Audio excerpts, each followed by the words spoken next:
Chapter 7. First Injustice. It had been months since I had any contact with John F. As mentioned previously, he moved in with Mrs. D, who spoke to me, following that initial conversation that I had with John when he said he thought she might have dissociative identity disorder, DID. It had seemed, from the reports I heard from clients who went to that residence, that he was setting up a treatment room and was providing therapy. I had a therapy group for people with DID, and at one meeting, Mrs. D brought him. Somehow he had connected with those clients of mine who had come to that therapy group. I had last spoken to him when I called on behalf of Tracy, who had come down to Wilmington from New Jersey, where she was hoping to find safety from an abusive spouse. John had made her life miserable, and she felt unsafe after rejecting his sexual advances. The way it transpired demonstrated to me that those things that I was hearing about him and reading about him online were true. Forced to close, with the complaints to the licensure board, the malpractice claims, and everything else that had happened with Lynn, I was forced to suddenly and unexpectedly close down my practice. Lynn's mother had been selling the house after Lynn had said, "I am not coming back." There was never any closure. I just knew what was meant by what she said. Neither of us talked about breaking up or the relationship being over. It was just surreal. It began with John F., a wannabe therapist providing harmful therapy. He was a psychopath. After harming vulnerable people, for some reason he became obsessed with me, an actual therapist, the complaint and its aftermath. He had written a complaint statement and had 5 of my clients sign it, alleging things like how I had planted memories of satanic ritual abuse, and how my clients with a serious condition, dissociative identity disorder, were not getting better. Of course not. With his treatment, they were getting worse. Much worse. They forced me to get a psychological evaluation. Decades later, a psychologist would tell me I should have sued the psychologists who conducted the evaluation for malpractice. But at the time, I just wanted to survive. I was overwhelmed. The shame was crushing. I was being sued for medical malpractice, too. Being so overwhelmed with everything that was happening, with Lynn staring down death at 34, I even let the claim that I lacked empathy stand when I signed a consent decree. I was ordered to get a psychological evaluation.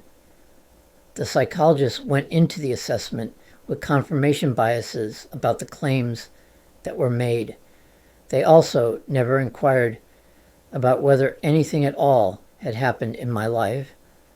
I knew enough to ask a question like that long before I started graduate school, and only had an engineering degree. My malpractice lawyer encouraged me to sign a consent decree where I would surrender my license while explaining that I could present evidence in the future to defend myself against the claims and concerns. I can't believe I let the document include the words that I might lack empathy for others. That is not something that I ever doubted, my capacity for empathy. I knew I had seen evidence that I had a tremendous amount of empathy. If anything, I might have had too much empathy because I was too overwhelmed to use the skills I had learned. The false accusation. Then, as if that was not enough, I was given a citation by the police for court as John F. had accused me of making harassing phone calls. A totally fabricated lie. He just made it up. How crazy is that? I hadn't even been worried because I knew there was no evidence, no phone records, no recordings. I assumed the case would be dismissed outright. I went along with a public defender who was ready to go to trial right away. But then, without a shred of evidence, the judge found me guilty. I was livid when speaking to my court-appointed lawyer, listening to him speak about getting the phone records. He hadn't thought of that. He should have been the one to know that without a shred of evidence, someone could just make stuff up and the victim of a false accusation like this could be found guilty. When my public defender, unprepared and careless, asked if I wanted him to appeal, I said yes, emphatically. There was no mention of a penalty for being found guilty, but it was the principle of the matter. Why do we even have lawyers when simple things like getting the phone records occur as an afterthought? He also claimed that I had engaged in something called cyberstalking. The definition of cyberstalking would be something I had to look up. It was broadly defined. The things others had posted about John might possibly have met a broad definition, but I wasn't posting things about him. This accusation had been dismissed. Leaving the area, I had met some people online, a couple. One of them was one of the victims of John F. They invited me to move up to Durham, North Carolina from Wilmington. This was my home, and I didn't want to leave. When I lost another job as a result of John calling my employer and mentioning the issues with my clinical license, which was not required for that job, the company had to dismiss me. So reluctantly, I decided to pack everything I had and drive up to Durham to stay with my new friends. I had previously tried dating using online sites, but I was still in love with Lynn, and I was in such shock, still traumatized, and not able to connect with others in any real way. When I moved in with those friends up in Durham, I kept doing the same thing, using dating apps to try to find dates. I applied to the Division of Vocational Rehabilitation, VR, soon after moving to Durham. They encouraged me to pursue a different career direction.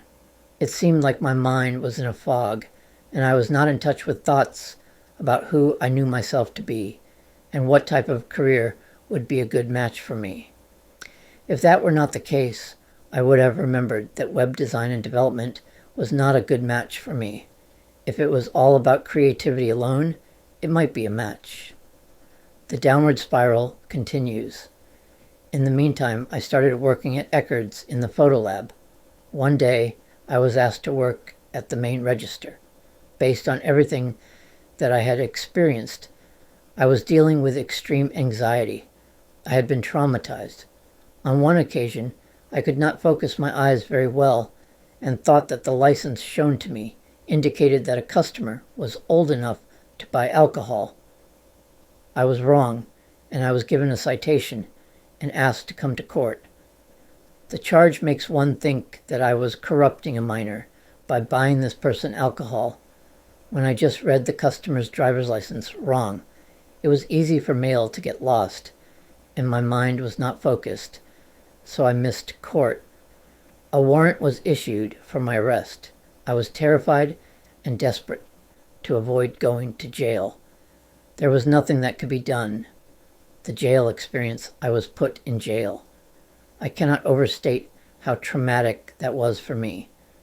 As a shy person, I carried a great deal of shame, which I will describe in more detail in the next book, which will be part 2 of this story. I had reached out to my family for help. They had to understand that I could not cope with this, but I had forgotten again just how uncaring they were, how little empathy and compassion they were capable of feeling.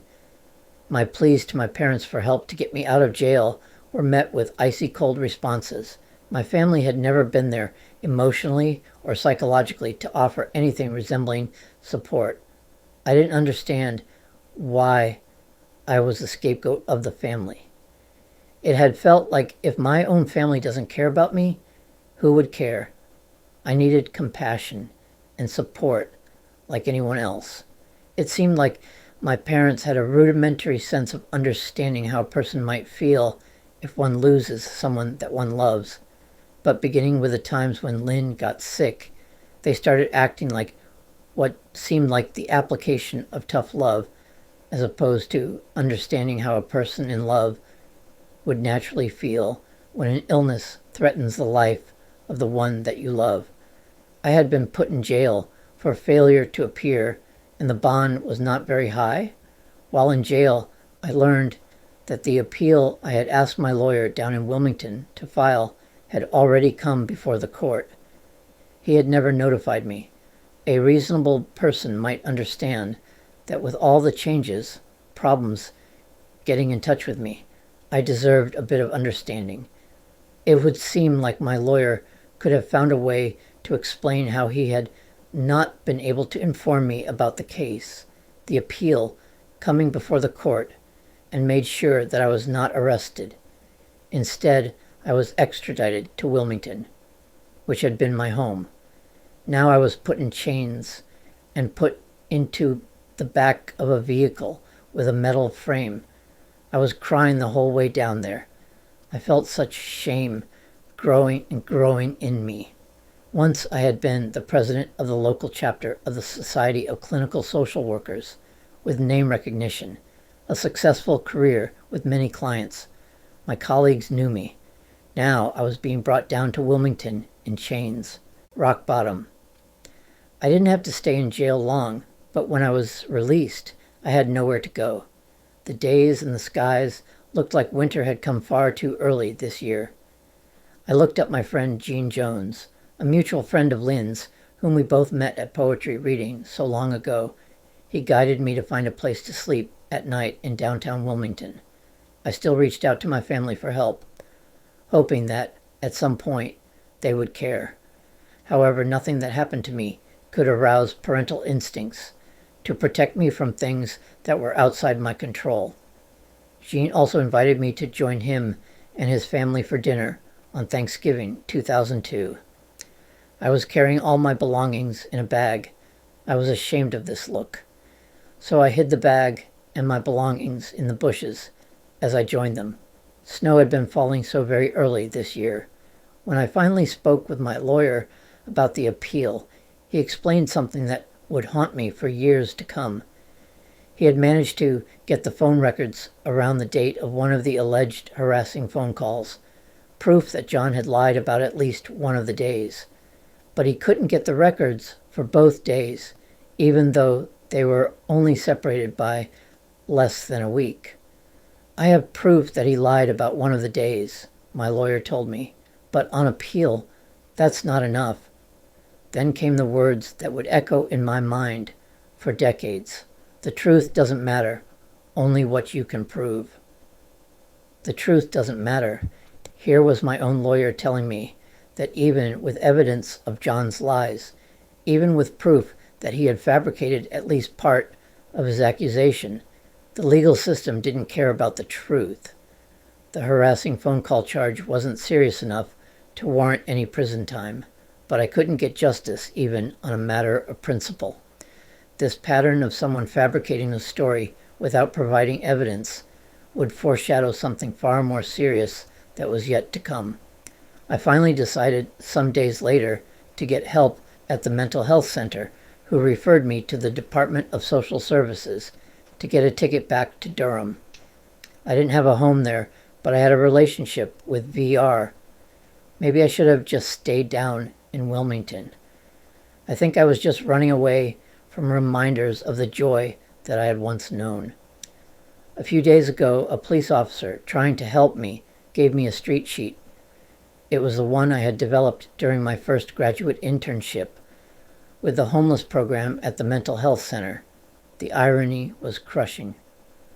The weight of loss.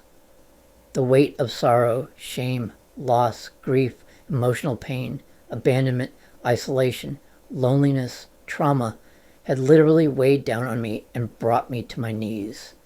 It was awkward at the mental health center. The worker had recognized me from when I was the president of the local chapter of the Society of Clinical Social Workers. She did acknowledge that fact. There was a sense of me wanting to explain how I could have arrived at this place, this situation. We just exchanged a few words about how I had arranged some workshops for continuing education credits for clinical social workers. I was then on my way to Durham. Beginning in late 2002, I moved from one friend's apartment or house to another, staying temporarily. These were people I met in the therapy group that I was attending through the local mental health center. I wanted to heal and be able to return to a career that was so rewarding, helping others who had mental illness or emotional problems. Struggling to connect, I did date a few women who I met on dating sites. Eventually, I started seeing Shonda, a black lady, on and off. I was not able to connect with anyone in any real sense. I just didn't feel a connection. We were intimate, and I helped her children with math. Shonda continued to see me when I was living at 721 Holloway Street in Durham. The place was described as a boarding house. I moved in there because the rent was only week to week, as opposed to monthly rent, where one must come up with the first month's rent and potentially a deposit on top of that to move in. It was early 2004 or late 2003 when I moved in there. Rent was paid to Scott, who lived around the back of the place. We rented rooms in that building. The front door was not locked much of the time. Only guys lived there. Prostitutes were seen in the building. I had to reject them as they were assertive about selling their bodies. I had never purchased street drugs, but I got the impression that crack cocaine could be purchased for $10, as that was what the prostitutes were requesting. I had been mugged more than once while walking from the bus stop to the building at night. I saw needles on the side of the street that must have been discarded. More than once I had to run as fast as I could to get away from someone threatening me. The landlord was James Vecchione, Jimmy. He had me working on an adult dating website in exchange for not charging me the weekly $100 for rent. It was not earning money fast enough. I had been working at various jobs, doing the best I could. I had applied for Social Security Disability Insurance, which would be backdated to cover this period. I wasn't just being lazy. VR had paid for me to get a certificate in web design, and they were paying for computer equipment for me to start my own business, because that seemed like it would work better than a traditional job. Jimmy decided that the adult dating site was not coming together fast enough, so he dropped the entire idea. He took me to court when I couldn't pay the rent. I appealed the decision. I was hoping to get financial assistance from various sources that existed, including VR. I mentioned that Shonda was black because we were getting close to the time when I would be victimized by a woman. The woman who would attack me was clearly white. The deepest homelessness. I had been homeless on and off, in every sense of the word, from 2001 up until now. I had even slept outside or spent many nights awake outside. My paternal grandparents were not living in their home. I'm sure they would have wanted me to have a place to stay, as they had paid off the mortgage. That was in Burlington, which was very close. I would have never imagined that I would find myself living so close to where they lived, having grown up in Connecticut. Any kind of support to ease my suffering would have helped prevent so many things from happening. It would have taken away the stress of living as a homeless person with no stability. Anyway, about the rent and the eviction, Jimmy would have gotten paid. There are resources to get a person caught up. VR was offering to help me out. I point this out because I would come to learn that his wife was the one who would attack me on October 1st, 2004. I am getting ahead of the story. As someone who was homeless and dealing with very low financial resources, I got to know other people who came to the urban ministries to stay overnight for financial assistance or for meals. I made friends with several people that I met there. Sadly, 20 years later, I don't remember their names. The approaching storm.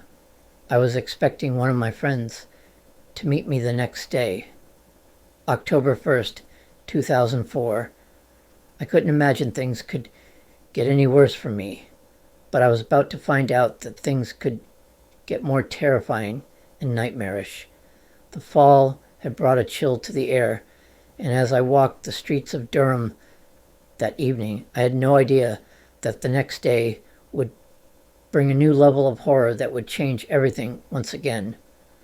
After losing my career, my love, my home, and my dignity, I thought I had experienced the worst that life could throw at me. I was wrong.